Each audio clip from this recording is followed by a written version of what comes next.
Alright, what's going on today, YouTube? Welcome back to your favorite cyclist YouTube channel. This week, we're talking about cable actuated hydraulic disc brakes. But before I get into today's video, if you're new to my channel, make sure you head down below, hit that subscribe button for me. If you already are subscribed, make sure you hit that bell icon right next to that. That way you get notified every time I upload.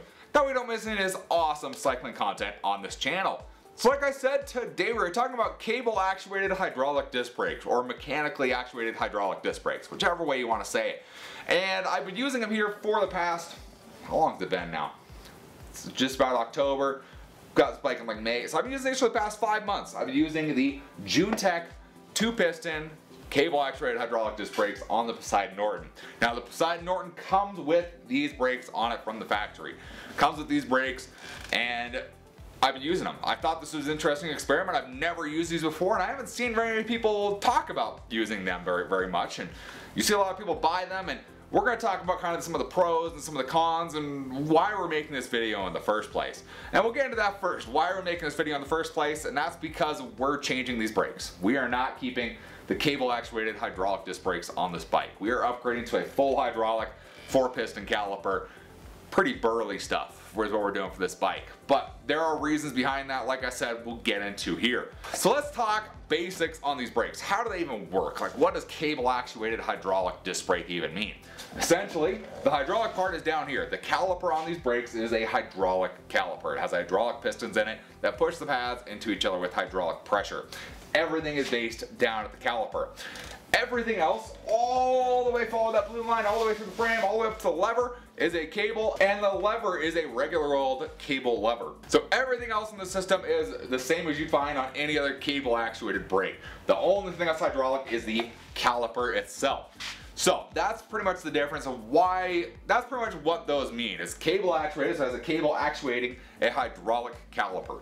That's what that means. That's kind of the basics of that. Versus you have a cable actuated brake, you're just going to have a cable, it pulls down, it pulls an arm, and that's going to push the pads together, kind of like I have on the Poseidon Redwood.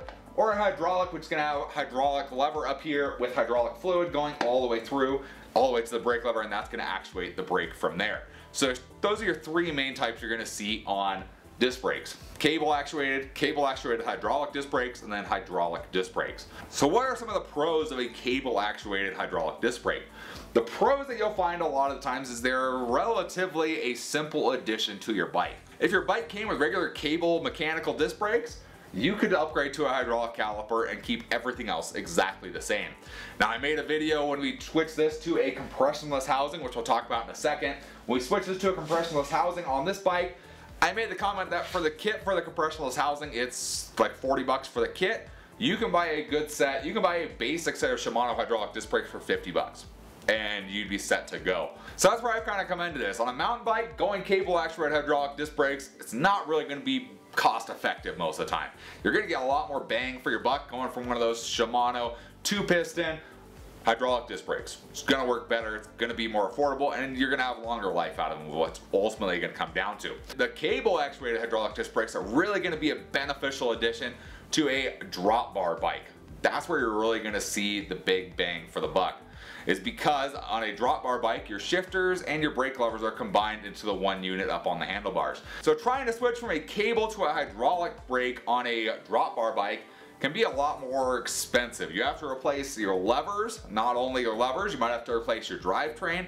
You might have to, and then along with that, you still have to buy the brakes themselves and the lines and get everything all hooked up. So it can be a lot more expensive on a drop bar bike to switch to full hydraulics than it is on a flat bar bike. So biggest thing there, a cable actuated hydraulic disc brake can be very beneficial for a drop bar bike switching to a hydraulic brake. Now, do you get benefits out of this versus a cable actuated brake? I would say yes, you do. You kind of get a lot of the power that a hydraulic brake gets, but not quite as strong as that. One of the problems I've run into is cable stretch is real. So with this bike, it came with just regular old housing from the factory. When you get the regular old housing, it's very flexy. It likes to flex and compress is what brake housing is. It's compression housing. So it likes to compress and you don't get full power to your brakes.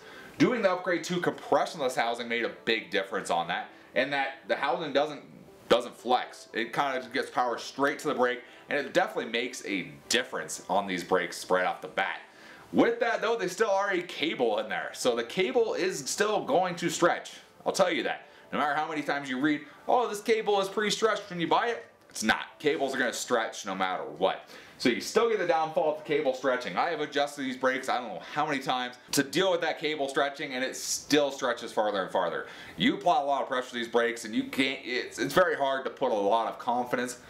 If you want to put confidence in your brakes, you're putting a lot of pressure on those brakes to have them do their job, and you end up with a very loose lever feel pretty much all the time at that point. However, they are still definitely a good upgrade from just a regular mechanical cable caliper. So you still get some benefits for that. It's a stronger brake. You get more of a consistent braking feel versus I feel like cable ones, it kind of varies a little bit depending on how much you pull it. The JuneTech calipers, the JuneTech cable actuated hydraulic calipers, they have that more of a powerful feel, and that power kind of stays there. So definitely some pros and cons to the cable actuated hydraulic disc brakes.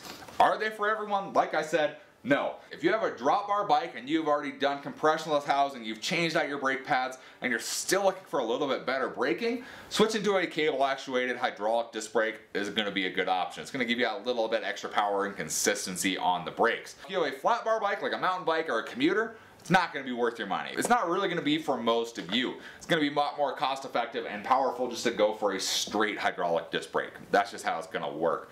Now obviously you still can make the difference.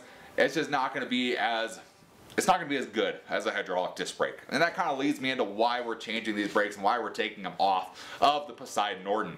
And that's that these brakes don't give me the confidence I need to rip down trails like I want to. Recently we swapped out that 130mm coil Sun Tour fork that was on here with this RockShox Domain 170mm fork here. I will tell you, this fork adds a lot of confidence for the bike going downhill. If you're heading downhill on trail, the bike is not the problem. This bike exudes confidence. You just want to rip down that trail as fast as you can. The brakes don't really let you do that. You are not able to grab a handful of brake and stop is the biggest problem with these. They overheat generally pretty quick from my type of riding I do.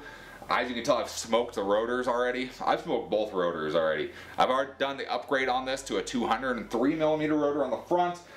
I've tried all I can. I've tried all I can with these brakes to make them work for the style of riding I like to do and the style of riding I want to do with this bike, and they just don't fit. They overheat, they don't provide me the braking power, they don't provide me the confidence I want, which is where it comes into, if you have a mountain bike, it's better to go with a full hydraulic brake. Like even the basic ones, those basic Shimano ones I talked about, I ran those on my Superfly for years. Since I owned that bike, I just upgraded those, so that's 9 years I had those on there. And they worked great. They had the confidence, they had the grip, they worked awesome. They worked good for pretty close to any type of riding I did on that bike. And that's kind of the big thing. And really it comes down to I want better braking and more confidence out of my brakes. And that's where these I feel like lack some, is they don't offer that confidence.